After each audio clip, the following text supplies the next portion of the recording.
చాలామంది ఆడవాళ్ళు మెనోపాజ్ అంటే ఏంటి అని అనుకుంటూ ఉంటారు. నా లైఫ్ అయిపోయింది, ఇంకా నా బాడీ స్పాయిల్ అయిపోయింది, నా హార్మోన్స్ అన్ని కథం ఇంకా.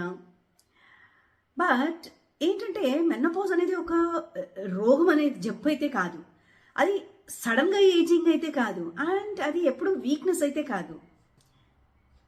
ఈ సఫరింగ్ నుంచి బయటకు వచ్చేసేయండి. మెనోపాజ్ అంటే ఇట్ యాక్చువల్లీ 12 నెలలు కంటిన్యూస్గా పీరియడ్స్ రాకపోతే దట్ ఈస్ కాల్డ్ మెనోపాజ్. అది వచ్చే ముందు, అది కరెక్ట్గా 12 months ఆగే ముందు వచ్చే ట్రాన్సిషన్ని పెరిమెనోపాజ్ అంటారు. That is not the menopause. Me ovaries స్లోగా హార్మోన్ ప్రొడక్షన్ తగ్గిపోతూ ఉంది అని అది అర్థం. అంటే అది ఒక్క రాత్రి అయిపోదు, అది క్యాలిబ్రేట్ చేస్తుంది మన బాడీ. అండ్ అది ఎప్పుడు బ్రేకింగ్ సైన్ అయితే కాదు.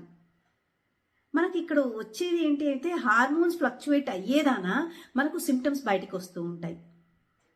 దానివల్ల మన బాడీ డ్యామేజ్ అయిందని అయితే తప్పక కానే కాదు. ఇది ఒక న్యాచురల్ బయాలజికల్ ఫేజ్ అనమాట. అంటే మనకి ఎలా అయితే పెద్ద మనిషి అనేది అవుతామో అలాగే. And women not prepared for that.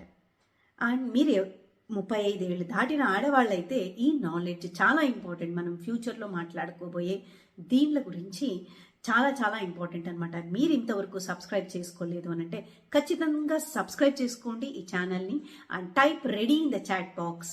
And ఇంకా మీకు ఎవరికైనా ఆడవాళ్ళలో ఇలాంటి ప్రాబ్లమ్స్ ఫేస్ చేస్తున్నారంటే వాళ్ళకు తప్పక ఈ వీడియోని పంపించండి.